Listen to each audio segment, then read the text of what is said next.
Welcome back to my watercolor spring flower series. Today we are painting one of my favorites, which is a daffodil. I used to find these flowers really tricky to paint because of their unique shape, but the more I practice, the more I realize they're actually pretty simple. So I hope that this tutorial helps you learn how to paint daffodils right along with me. And let's go ahead and grab our paintbrushes and get started.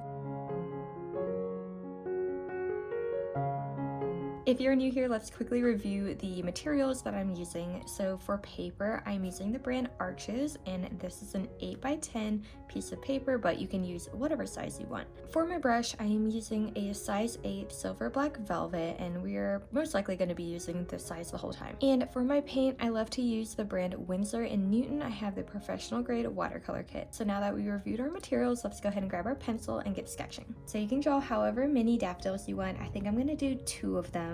So let's go ahead and draw one maybe up here in the corner, and then I'm gonna do another one maybe more forward facing right down here. So to make a daffodil easy to draw, we're just gonna start out with a larger oval here, and then I'm gonna do a smaller one right at the top just to be that opening for the inner part of the flower. So then we're gonna make a little semicircle here at the base, and that is going to be the base of the inner part of that flower, so the lines just connect to the oval here at the top.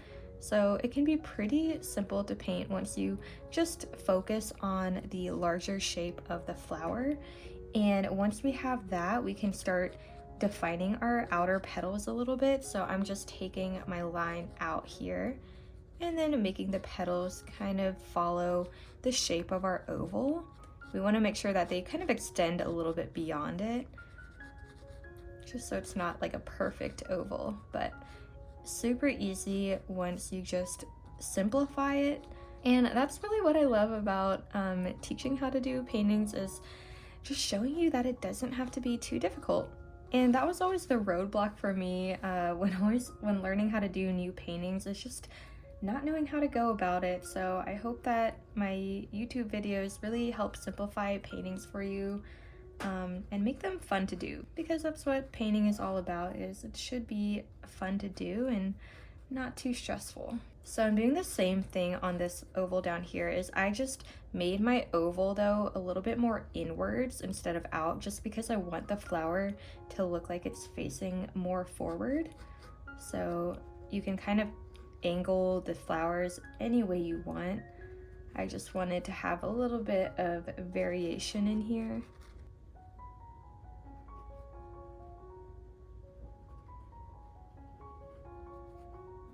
And once we have these flowers done, I am going to work on painting the little stems and the leaves. So basically I'm just going to do some vertical lines here. They don't have to be too perfect. The leaves are actually going to be really similar to the tulips. Like, they seem really similar to me. I think they're in like the same family. The way that their leaves go. I have both of these flowers that come up every year in my front yard, and I don't have to do anything to make sure they come back. I don't plant them or anything. They just keep coming back. I just know how to paint them. I don't know how to take care of them really. And the last thing I'm going to do before we start painting is just take a little bit of the oval drawing out. I love to leave most lines here in the pencil sketch. I just want to make sure all the unnecessary oval lines are taken out. So now I am taking my paintbrush and I'm going to start dipping it in water, and we are going to mix up a really light yellow color. There's a few different colors you can do for daffodils. I love the ones that have the white petals and then more of the yellow inner. And then there's also daffodils that are just all completely the same yellow color. I am gonna do the one that has more white petals. So to do that, I'm just taking a little bit of yellow and my white watercolor, and we're just mixing that up, maybe even a little bit of purple in here. But I just want to have a bit of an off-white color. So once you have the color you like, I am just gonna go ahead and spread this all over the leaves, just really lightly. And we're just gonna lay this on both of our flowers here. So once the paint dries a little bit more, we can add some of those finer details to the petals, but I always like to just start with a light base coat. I am going to grab a little bit more purple, maybe even some blue here. Just want to have a bit of a darker color, and I am going to tap this in to some of the edges of the petals, just like the base of the flower here and a little bit of the outside, just to add a little bit of color in here. Just doing this really lightly, and I wanted to do this right now so that it blends in with the layer that we just laid on. Okay, I think that looks good, so I'm gonna take a quick few minute pause to let that dry. So let's go ahead and start mixing up the yellow for the middle part of the flower. I want this to be brighter yellow, so I am taking my cad yellow here, and maybe even a little bit of red in here. I might even take a little bit of white just to tone the yellow down a bit. I mix white in my watercolors quite a bit, and I've said this in other videos. Apparently, it's a watercolor no-no to mix white in your watercolors because it makes the paint a little bit more opaque, but I don't really care. I like how it makes the color look, and so you can do whatever you want. There aren't rules to art. You can do what makes your heart happy. Okay, so before laying this on, I'm just gonna tap this to see how wet it is. I don't want it to run too much with the petals. Mine seem to be pretty dry already, so I'm just gonna go ahead and swipe this in. And we're gonna start with the top flower over here. And I'm just gonna do the space color.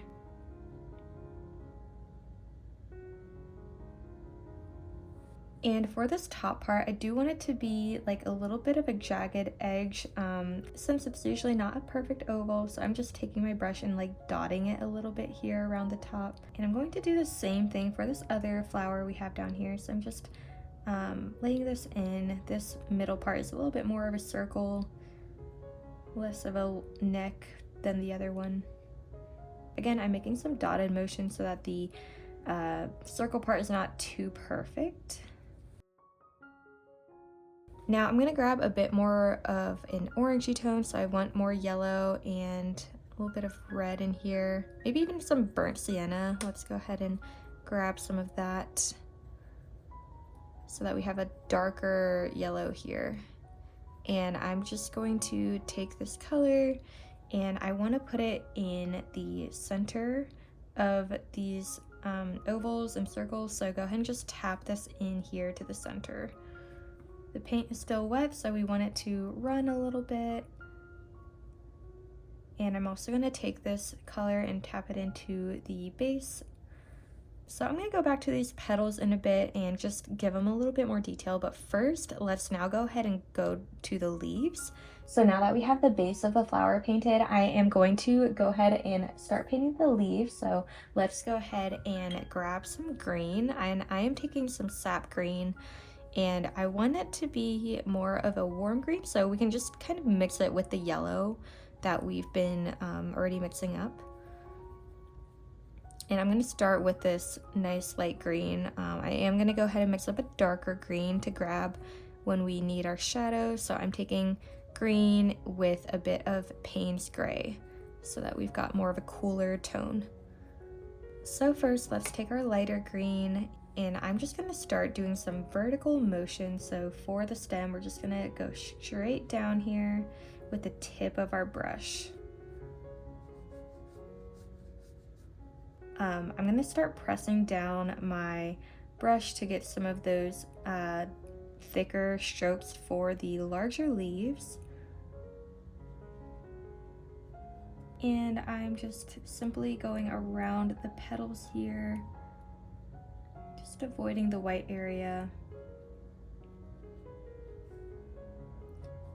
And we're just going to make a few other strokes here. I'm being pretty loose with this painting. I love loose paintings that kind of don't look too stiff, so I'm just really going pretty fast with my brush to make it have that loose look of not being too perfect. It's a little bit easier for me to make mistakes doing this, but I just think that those little mistakes add character to the painting. It's a little bit less pressure doing it this way. Now I am going to go take my darker green, so go ahead and grab our green with our Payne's gray and just start adding that into the base of some of these leaves here. Gives it a little bit of shadow dimension, kind of separates the leaves a bit.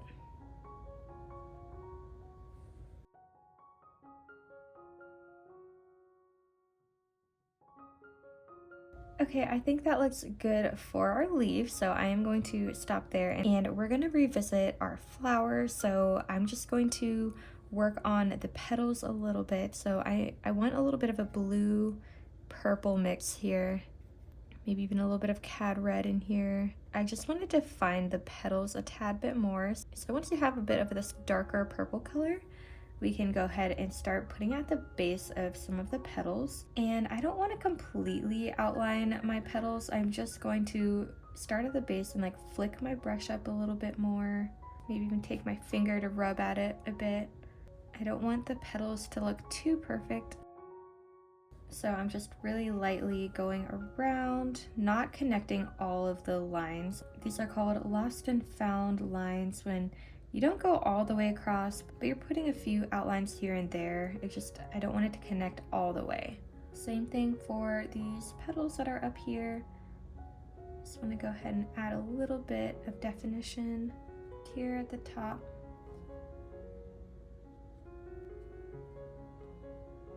And then for the middle part, I'm just going to take a bit of purple, maybe a bit of burnt sienna, and I just want to add a little bit more to the center of our daffodil. So I'm going to tap it in here to the middle, just very lightly.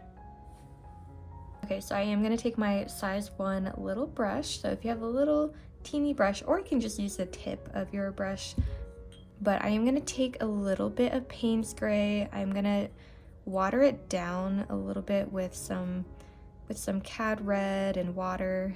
Just want a darker color, and I want to define just this little outer petal a little bit. So I'm just dotting at it with the very tip of this brush, and I just wanted it to add some more shadowing to this flower. Just going at the base of it, maybe a little bit more around the petal again.